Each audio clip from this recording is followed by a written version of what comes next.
Welcome to the channel, Jaden Chase, and these are some of the top stories making headlines today. Now, it is said that Parliament is about to table new legislation to allow for capital punishment, otherwise known as the death penalty. Now, with the type of crime and violence and the high level that we have seen and the frequent occurrence, things like what took place in Clarendon, murder, and our four youth them. Now, nation, do you think the death penalty should be put in place? May I put the question forward?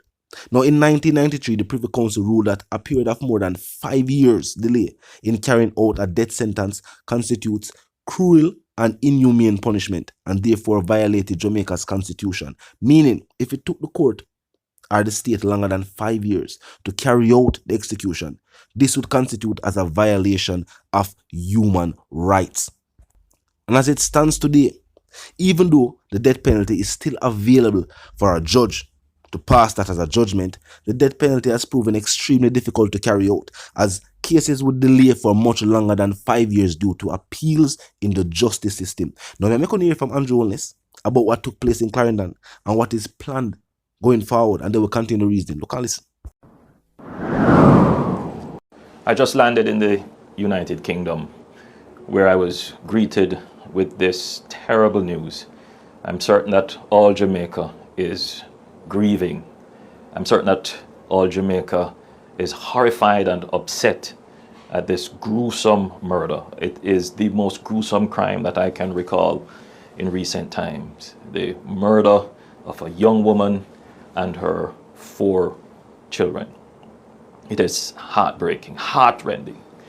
This kind of violence cannot be allowed to continue without a response, without action on the part of the government. The police commissioner and the Minister of National Security have both assured me that they have put all the resources in place to ensure that the perpetrator is caught. Already they have a suspect, a person of interest, and they have already good leads in capturing that person.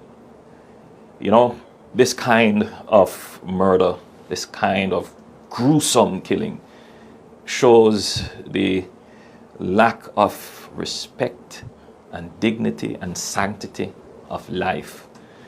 It really shows how violence, the ultimate violence that of taking life, has become entrenched in our society. This is not just a domestic dispute. This murder represents an attack on our civility, an attack on our sensibilities, and it is an attack on our nation. The police, the Minister of National Security, has assured me that they are going to be putting all the resources into ensuring that the perpetrator is caught and brought to justice. I want to express my deep sympathies to the family of young Kimisha and her children, and to let them know that the entire nation is praying for them and surrounding them with love and support. I think this is a point where all Jamaicans should reflect on the level of violence in the society and how we have come to normalize violence, and that each and every one of us, how we rear our children, how we interact with each other, how we conduct our social transactions, we must all turn away from violence as a means of resolving disputes and conflicts.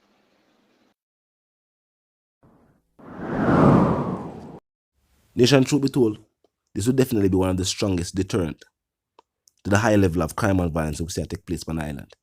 If criminals are fearless of imprisonment, then maybe knowing that due to the nature of your crime, you could have your life taken by the state itself, even after being apprehended, then maybe, just maybe, some of these criminals would then think twice before carrying out some of the gruesome slayings that was to take place on the island.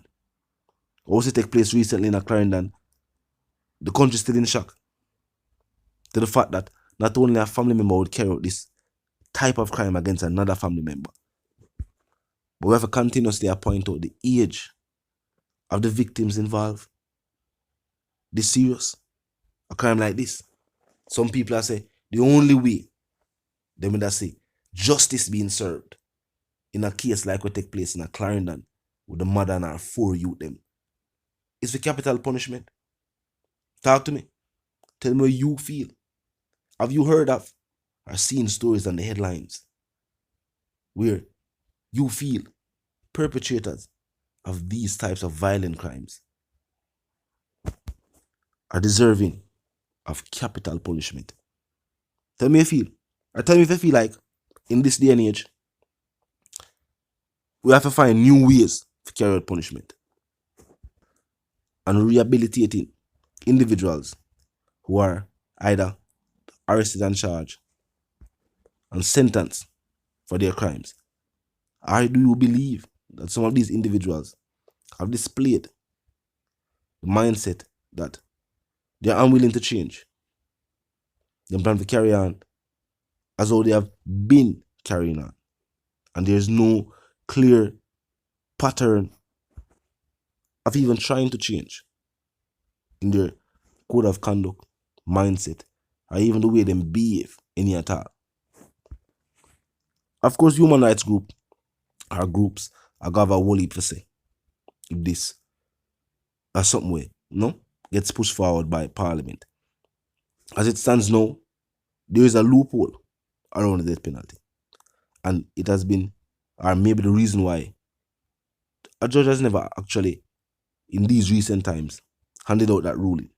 Because based on the appeal and the lengthy time or wait for an appeal, then, and maybe this is the reason why an appeal is such a lengthy wait. Because it was initially a way to go around the death penalty. As we know, you appeal a sentence. An individual being sentenced to death, I go want to appeal that, naturally. But the comment section of my nation, talk to me. The death penalty. Is it the only piece of our verdict that a judge can hand out, and the only sentence that the state can start to carry out that can serve as a deterrent to the high levels of violent crime we see take place? Of course, as you know, the death penalty wouldn't be something where a judge can hand out in a petty crime. Nobody wouldn't grab bag and get sentenced to death. Things have it have to be a type of crime. Now, of course, we have not looked through all of the bill where the new judicial system and law changes are being tabled. But attorneys have already stated that it would indeed infringe upon the rights of citizens. And at this point, the opposition has put forward a question. Is the current administration in power only way to fight crime is passing and crafting legislation that infringe on the rights of law-abiding citizens, in which would then turn them into criminals? Are they creating more of a problem than actually finding a solution? I don't know. I definitely food for thought though, because they will say majority of the policies put in place have yielded little to no results. It's almost like nothing going on. The majority of these areas where are under states of emergencies are zones of special operations, the crime and violence is still at a high level. And now we are seeing take place at the judicial system level is that without the proper evidence being gathered, collected, documented, and presented the right way in court, prosecution will not gain a win in any case against any type of individual, whether involved in petty crime or high level crime. But talk to me in the comment section. As you know, the comment section 24/7, it never lack it. Just first and foremost, click the subscribe icon, then the bell icon, and of course put it on all. And this is how you know will be notified of all fresh content as soon as fresh content is uploaded and made available for you right here on the platform. The like icon is also in close proximity to the share icon. Drop a like and bust a share.